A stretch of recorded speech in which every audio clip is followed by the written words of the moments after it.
One of the questions I always get is how to become more impactful. And the truth is, I don't really care about being impactful. I think it's the wrong direction. Now, you would maybe think that's an interesting thing to think about is why wouldn't you want to be impactful? And I think the reason is when you try to be impactful, the issue is you're trying. And I've realized some of the best people that are the most impactful are the ones that aren't trying to be impactful at all. Case in point is my daughter. She's 7 years old and she has had the biggest impact on me. She doesn't try to be impactful. She doesn't try to be powerful or try to be anything. She doesn't use any techniques or strategies. Those are things that we learn as adults to be humans. We try to, we become dehumanized by all the things that we've been collecting. And then we try to use strategies to humanize ourselves, which is very interesting because when we get out of our own way, our humanity is what we have left. And our humanity is what happens to be impactful. It's our humanity that makes others hear us. It's our humanity that connects us with others, anyways. In case in point, back to my daughter, when she sits and tells me that she loves me, or she says, "Hey, Dad, I need to talk to you about something," that hurt my feelings. Or she says, "Hey, Dad, I just want to tell you, you really made me happy when you did X, Y, and Z." The way that she talks to me is impactful because it's so pure, it's so clean. There is no judgment. Um, there is no script, and there's nothing that she's trying to get out of me. It's just pure conversation, soul to soul, and it has tremendous impact. And I think that's one of the things that once you have a child, the biggest things you get out of them is that you get to see that purity again. You get to go, oh, that's what it looks like when we get out of our way. That's what it looks like when we come from a clean space, right? So instead of being impactful, I think the thing that I look for now is being human, being real, being genuine, being honest. It's funny because when people say to me then like, well, what do you do when you're going and talking to groups and you want to be impactful? And you want to really get something out to them. Do you know what I start with a lot of times? Here, if you want to learn now you want to learn like what I do, because for those that may not know me, I worked at a recovery center for 5 years doing 2 to 3 talks a week for an hour each time. So if you multiply 3 talks times, whew, 5 years, I have no idea how many talks that is. But there are times where what I've learned is I can be very impactful and I'm sometimes not very impactful. And it happens to be the most impactful times I've ever had in my recovery is when I was not trying to be, when I actually went into the group and I was exhausted or I didn't have anything to say. And so what I would say when I'm there, I would say this, ready? I'm acting like I'm at the recovery center. So just bear with me. I'm gonna do it right now. So this is what I would do. Ladies and gentlemen, first of all, thank you so much for being here today. I did not sleep well last night. I had a baby and she's 1 years old and she was crying all night. I'm exhausted, but I knew I wasn't going to not come here today because this is a very important part of my life to be here at the recovery center and to show up, ladies and gentlemen, and to show up in whatever state that I am in. Because one thing that I've learned throughout my time is that we think we need to be at a certain state in order to show up for people. Well, it turns out that's not true. It turns out you can be exhausted. It turns out you can be in a foggy state of mind and you can still show up. I am proof right here, ladies and gentlemen. I'm here and I'm here for you. Now, some things may happen Because this morning I was, before I came to this group, I said to myself, how can I make this the most impactful talk for them while I'm exhausted and while I'm in a foggy headspace and while I only had a few hours of sleep? And I realized instead of trying to be impactful for you guys, I'm just going to tell you where I'm at. And folks, I'm exhausted. I may say things that don't make sense. I may stumble my words today, but I'm going to stumble with you guys. And you know what's cool about that? Is because you know where I'm coming from, you're going to allow me to stumble for a little bit. And because you know that I'm coming from a humanity place, you're going to be more forgiving.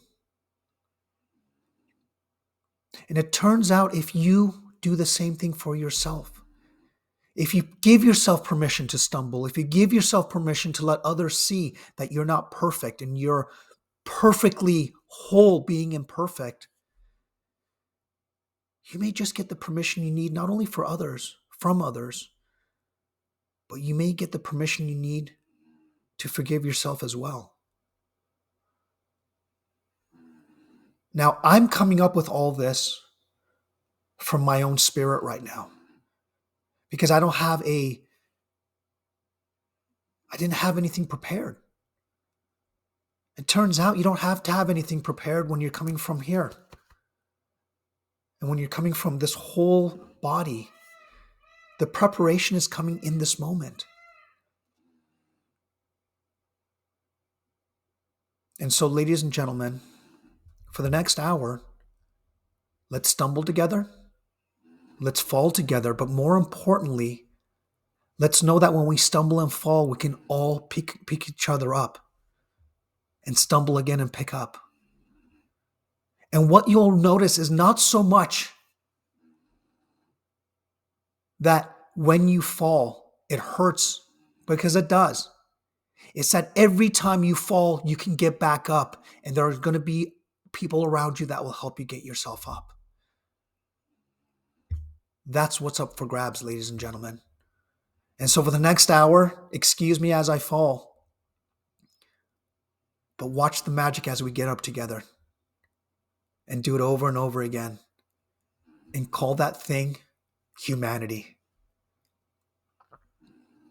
Wow. Like as I'm doing this, I just did all that from nothing. I just literally made that up. I almost felt like I was at my recovery center. It was very weird. It's been so long. It's been before COVID that I was at the recovery center, but it was real. Like that was a real thing that I expressed right now, and it came out of me. And you could say, wow, where'd you come up with that metaphor? It's not the metaphor. It just came out of me. You start to realize that the metaphors you need come out as you express yourself in real time. Now, was that impactful? Maybe, maybe not, but it was true. And truth has the biggest impact on people, not trying to be impactful so it looks truthful, right? It turns out your truthfulness is what impacts people. I'll say that again. Your truthfulness is what impacts people. So when you're shy, wow, what an impactful thing to be sitting there with people while you're shaking and looking at people and saying, folks, I'm about to shit my pants. I'm so scared, but I still showed up for you. Folks, I am right now, my hands are clammy and I have anxiety. And I'm still showing up for you. Do you notice something what I'm doing? I'm letting people on the other side know that no matter what's happening to me, my hands are clammy, I'm scared, I'm terrified, I can still show up. See, what happens when I was at the recovery center, they stopped showing up because X, Y, and Z emotion, X, Y, and Z state would happen. I got anxiety, so I just shut down. I don't know what to do when I have anxiety. I just shut down. I had depression. When I have depression, I just shut down. When I have panic, when I start to spin in my head, I spin more, so I shut down. Well, when you start to see that you can still show up and not have to shut down, your headspace settles. When that headspace settles, you start to go, yeah, I'm anxious, but I can show up. Not, I'm anxious and I can't show up. It's, I'm anxious and I still showed up. And every single talk I had, and I want you guys to use this too. I want you guys to use this in your own talks. I want you guys to do it in your own YouTube videos. I want you guys to do it in your own groups. So I want you to show up as you are. See, that's what ChatGPT can't do, right? They don't have presence. There's a difference. They're there. You can type something and they can go and make something amazing come out. But when you're talking to people, ChatGPT does not have presence. Even when I was in my recovery center and there was moments of silence, because I was speaking and I stopped speaking and I have eyes that can connect with other eyes, there was still presence in a room. See, if you put a computer here, and it says a lot of cool stuff and there's silence is not going to be the same as presence. You have that gift. You can bring presence into something. And your presence could be any state that you bring. See, that's what's going to be the differentiator for us between where ChatGPT is and where we are as humans. We have humanity. They don't have that. That's what's up for grabs. We have humanity. So we don't want to diminish our pain, our pleasure, our sadness, our depression, our confusion. We want to bring that to the table. And the more that the computers try to compete with us, the more our availability of being human is going to make a bigger impact. See, you can't out technique ChatGPT. They can out technique you. They can give you all the ways to use mindfulness and meditation and all this stuff. You will not be able to beat them in that game. But what you can beat them in the game of is not using strategies, not using techniques, not finding 10 ways to X, Y, and Z. You show up. You show up. How do I show up? Wrong question. Is you just show up.